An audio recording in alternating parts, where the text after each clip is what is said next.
वरुण हमारे साथ है तैयार। वरुण बताइए। देखिए अनिल जी, आज का स्टॉक है गोदरेज इंडस्ट्रीज। ये वो काउंटर है जिसपे आपको अपने नजर में रखना चाहिए। गोदरेज ग्रुप की दिग्गज कंपनी है, 124 साल पुरानी कंपनी है, यानी कि एक दशक से ज्यादा पुरानी कंपनी है ये। और कंपनी ओलियो केमिकल्स की लीडिंग उत्पादक है। सबसे बड़ी बात तो यही है, 80 से ज्यादा देशों में इस कंपनी के एक्सपोर्ट्स है। और गोदरेज ग्रुप की दरअसल ये होल्डिंग कंपनी है, तो कारोबार तो खुद का अच्छा है, साथ ही साथ होल्डिंग अगर आप देखेंगे तो इस कंपनी की बाकी कंपनी में काफी ज्यादा है, जहां पे बेहतरीन ग्रोथ देखने मिल रही है। हाल ही में अगर आप देखेंगे तो इकरा ने इस कंपनी के जो कमर्शियल पेपर्स है उनकी रेटिंग जो है उसको A1+ की रेटिंग जो है वो दी थी। तो कहीं ना कहीं सबसे उच्चतम रेटिंग जो है वो इस कंपनी के है। इंडस्ट्रियल होल्डिंग अगर आप देखेंगे तो करीब 12.2% के आसपास की होल्डिंग जो है इसमें इंस्टीट्यूशनल होल्डर्स रखते हैं। एफआईआईस की करीब 8.5% के आसपास की होल्डिंग है।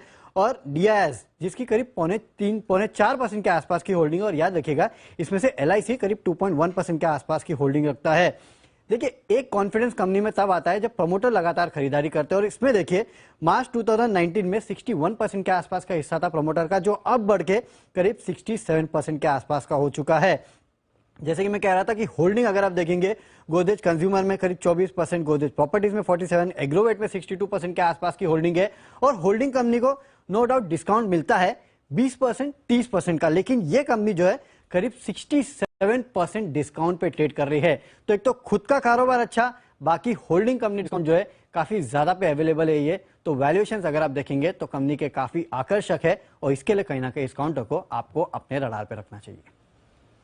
बिल्कुल। तो गोदरेज इंडस्ट्रीज है वो स्टॉक जो यहां पर आपके लिए एक्शन में आता हुआ दिख रहा है। दीप, अच्छी बात यह है इस स्टॉक को लेकर के जो इनके पूरे गोदरेज फैमिली के बीच में जो एक सेटलमेंट होना था वो सेटलमेंट हो चुका है। अब किस किस के पास किस तरह के बिजनेसेस रहेंगे उसको लेकर क्लैरिटी आ चुकी है। तो सबसे बड़ी चीज ये है जिसका बाजार को कुछ सालों से इंतजार था, तो वो क्लैरिटी आ चुकी है।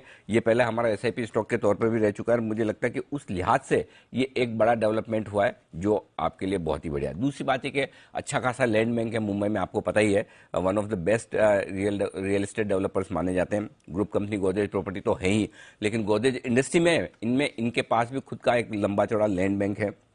जो वैल्यूएशंस हैं वो बहुत ही आकर्षक है, जहां पर आप देख ही सकते हैं कि मतलब जो डिस्काउंट है 65-70% तो आपको सामने सामने नजर आता है। इनफैक्ट अगर आपकी लैंड की मार्केट वैल्यू निकाल कर देखेंगे तो और भी ज्यादा आपको डिस्काउंट दिखेगा। तो बेहद आकर्षक वैल्यूएशंस पर गोदरेज इंडस्ट्री ट्रेड करता है, और रियल एस्टेट सेक्टर के लिए तो ये साल है ही। और अब आप देखिए जिस तरह का हाल आपको साल 2 साल में, पिछले 2 साल में टाटा ग्रुप में दिखा, सक्सेशन प्लान, उसके बाद नया मैनेजमेंट, उसके बाद जिस तरह से सारे के सारे स्टॉक्स जबरदस्त प्रदर्शन करते हुए दिखे, वैसे हमें लगता है कि गोदरेज ग्रुप के भी सभी शेयरों में इसी तरह की तेजी बनेगी, चाहे वो गोदरेज एग्रोवेट हो, गोदरेज कंज्यूमर्स हो, गोदरेज प्रॉपर्टी हो। ये सारे स्टॉक्स जबरदस्त कमाल करने वाले हैं। और ऐसे में अगर कमाल करने के लिहाज से आपको फिर एक शेयर खरीदना तो गोदरेज इंडस्ट्री जो होल्डिंग कंपनी हो सकता है। हमें लगता है ये स्टॉक यहां से दुगुना होने की ताकत रखता है। 950 और 1100 ये बड़े टारगेट हैं जो आपको इन्वेस्टमेंट के लिहाज से थोड़ी क्वांटिटी में लीजिए, लेकर इन्वेस्टमेंट के लिहाज से रख लीजिए। हो सकता है 50-100 रुपए मार्केट के मूड के साथ ऊपर नीचे हो, उसकी संभावना से आप इनकार नहीं कर सकते, लेकिन ये बड़ा एक्शन आपके लिए आ सकता है गोदरेज इंडस्ट्रीज में। तो ये है वो स्टॉक जिस पर आपको करना है फोकस। आइए जरा इसी पर एक बार चार्ट पर राय ले ली जाए। गोदरेज इंडस्ट्रीज जरा बताएं कुणाल जी, चार्ट पर अपनी राय। अनिल जी जबरदस्त चार्ट है। मैंने और राकेश जी ने इसको 10 की कमाई में भी रेकमेंड किया था। बहुत जबरदस्त अपमूव में स्टॉक है, धीरे धीरे चलता है, स्टेडी परफॉर्मर है। और मुझे लगता है कि बिल्कुल जिनके पास है होल्ड करके चलें, नई खरीदारी इन स्तरों पर करें। और मुझे लगता है कि जो पहला टारगेट है वो 720 रुपए का 720 का अग्रेसिव टारगेट है। कुछ माइनर कंजेशन 680-85 के आसपास दिखाई पड़ता है, जो कि इसके पहले के हाईज हैं। 685 के लेवल्स निकल जाएं तो स्टॉक में आपको बड़ी आसानी से 750 तक के लेवल्स देखने को मिलेंगे।